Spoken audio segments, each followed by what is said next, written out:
ចឹងជំរាបសួរនឹងសួស្តីដល់អ្នកទាំងអស់គ្នាចំពោះវីដេអូនេះគឺយើងតពីវីដេអូមុនដែលចំពោះវីដេអូនេះគឺយើងនិយាយទាក់ទងជាមួយនឹងការបង្កើត user ក៏ដូចជាក្រុមអញ្ចឹងមុននឹងឈានចូលទៅដល់ការរបៀបបង្កើតគឺខ្ញុំចង់ឲ្យអ្នកទាំងអស់គ្នាដឹងពីអត្ថប្រយោជន៍ក្នុងការបង្កើតទៅលើ user ឬក្រុមហ្នឹងសិនអញ្ចឹងក្នុងការបង្កើត group ឬក៏ user ហ្នឹងក្នុងការបង្កើត user គឺជាទូទៅនៅក្រុមហ៊ុនគេអត់ប្រើជាមួយនឹង user root ទេបើឯងប្រើ user root ឯងនឹង security របស់យើងធ្វើការធ្លាក់ចុះអញ្ចឹង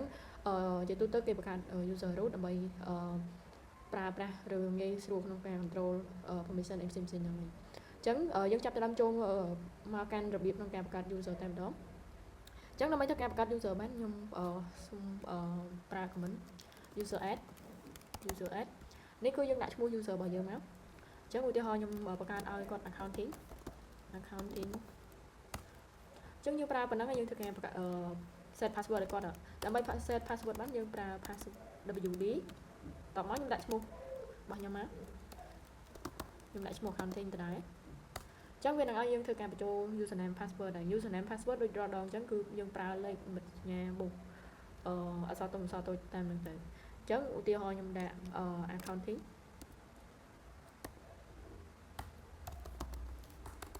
sorry ខ្ញុំផ្លាក់អត់ចាំ ACC 1 2 3 C 1 2 3អញ្ចឹងកន្លែងនេះយើងធ្វើការបញ្ចូល confirm នេះហ្នឹងហើយអញ្ចឹងយើងធ្វើការបង្កើតបាន user ថ្មីរបស់យើងមួយអញ្ចឹងដើម្បីធ្វើការ check ទៅលើ username ឈ្មោះថា accounting ហ្នឹងយើងចូលមកកាន់នេះមកយើងប្រើ cache តមកយើង slash admin directory របស់យើងមក atc passwd យើងចូលប៉ុណ្ណឹងមកនេះគឺ user accounting រក user accounting វានឹងឃើញចូលនៅនេះអានេះគឺ user ដែលយើងធ្វើការបង្កើតបានតាមពីលេខ1001ទៅគឺជា user ដែលយើងធ្វើការនេះអញ្ចឹងរាល់ user ដែលយើងធ្វើការបង្កើតវានឹងមាន user នីមួយៗត្រូវមានក្រុមមួយជាដាច់ខាតអញ្ចឹងយើងធ្វើការចូល check មកឧទាហរណ៍ខ្ញុំ check ជាមួយនឹង user accounting ហ្នឹងដូចខ្ញុំបញ្ជាក់មុនហ្នឹងអញ្ចឹងវានឹងមាន sorry ខ្ញុំសរសេរខុស id accounting ខ្ញុំសរសេរខុសហ្នឹងហើយអញ្ចឹងនេះគាត់ user id របស់ accounting 001 id របស់វាហើយវាមានmanage accounting វាមានក្រុម id 001នេះគឺជាក្រុម user ក្រុម id របស់វាអញ្ចឹងដូចខ្ញុំដែលបញ្ជាក់មុននឹងអញ្ចឹងរាល់ដែល user មួយតែងតែមានក្រុមមួយជាដាច់ខាតអញ្ចឹងយើងអាចធ្វើការចូលមកឧទាហរណ៍យើងចង់ accounting នេះខ្ញុំចង់ដឹងថាគាត់នៅ accounting ផ្នែកណា accounting ផ្នែក IT accounting ផ្នែក financial accounting ផ្នែកផ្សេងៗអញ្ចឹងដើម្បីធ្វើការ edit ទៅលើ user របស់គាត់បានខ្ញុំសូមចូលមកកាន់ check កន្លែង password មុនបន្តិចខ្ញុំសូម clear សិនអញ្ចឹងចូលមក cache ហើយខ្ញុំចូលមក directory របស់ខ្ញុំដដែលមកហើយ passwd យើងវាយប៉ុណ្ណឹងយើងឃើញ user accounting អញ្ចឹងខ្ញុំចង់ edit ដាក់ឈ្មោះនៅខាងមុខហ្នឹងឧទាហរណ៍ខ្ញុំដើម្បីធ្វើការ edit ទៅលើនឹងបានយើងប្រើ user mode មក user mode តោះមកយើងធ្វើការដាក់មកឧទាហរណ៍ខ្ញុំដាក់ hello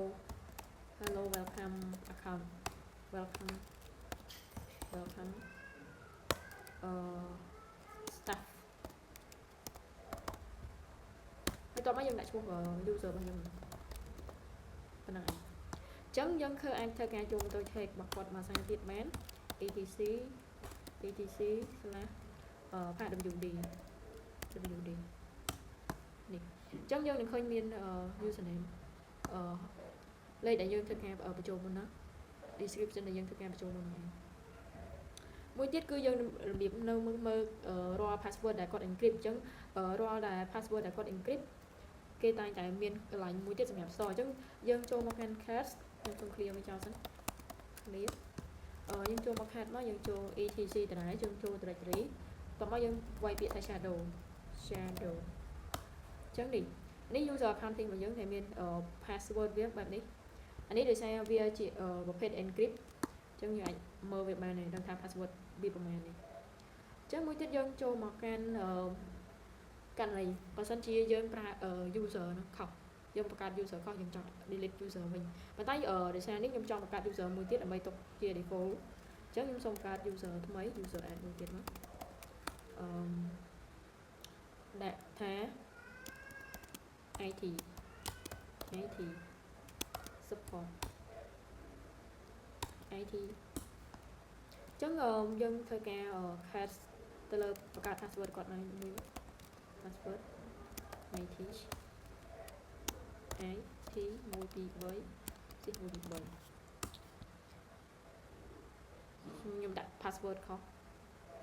អត់មានអក្សរតូច IT 123 ចឹងយើងធ្វើការបង្កើតបាន user ថ្មីរបស់យើងចូល chat យើងចូល etc យើងចូលមកកាន់ password របស់យើង KWD ចឹងយើងឃើញបាន user របស់យើងនៅ13ឯងចឹងដើម្បីខ្ញុំធ្វើការចង់ delete user account user accounting របស់ខ្ញុំចោលចឹងដើម្បីធ្វើការ delete user ហ្នឹងចោលយើងកាន់ទៅ user del ហើយយើងដាក់ user ដែលយើងចង់ delete មកចឹងខ្ញុំចង់លុប accounting ចោលប៉ុណ្ណឹងចឹងយើងចូលមក head មួយសារទៀតយើងចូល directory ដដែលវាសាមញ្ញដដែលទេវាអត់មានអីថ្មីទេ etc ហើយ pass UD មកចឹងយើងអាចចូលមកមើលបានបាត់ user accounting មួយឯងចឹងយើងអាចធ្វើការ check ID របស់ IT របស់យើងបាននេះចឹងវាមាន ID 101ហើយ102 1002ហើយនឹងមានក្រុមមួយដោយតែខ្ញុំបានប្រាប់ចឹងរាល់ដែលយើងបង្កើត user មួយវាតែងតែមានក្រុមមួយជា default ចឹងចំពោះការបង្កើត user មានតែប៉ុណ្ណឹងគឺនឹងឲ្យយើងចូលបង្កើតក្រុមរបស់យើងម្ដងចឹងដើម្បីធ្វើការបង្កើតក្រុមបានយើងប្រើ comment group add វាស្តៀងគ្នា comment របស់វាខ្ញុំដាក់ACC IT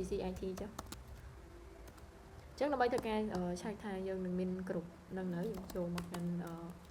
ប្រើ comment get 10នេះមក entry នេះខ្ញុំមិនសូវត្រូវអត់ទេខ្ញុំដាក់ក្រុមមក ACC IT ចឹងយើងធ្វើការបង្កើតបានក្រុមឈ្មោះថា ACC IT ចឹងខ្ញុំចង់អាសាញ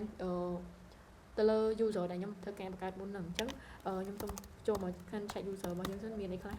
ATC ខ្ញុំភ្លេចដែរ pass WD អញ្ចឹងយើងមាន user IT នេះមួយហើយនឹង user នេះទៀតអញ្ចឹងខ្ញុំអត់ចង់វាប្រឡប់ប្រឡាក់ទេខ្ញុំចង់ clear វាហើយខ្ញុំបង្កើត user ថ្មីមកអញ្ចឹងយើងបង្កើត user ថ្មី user add ហើយខ្ញុំដាក់ឈ្មោះថាTida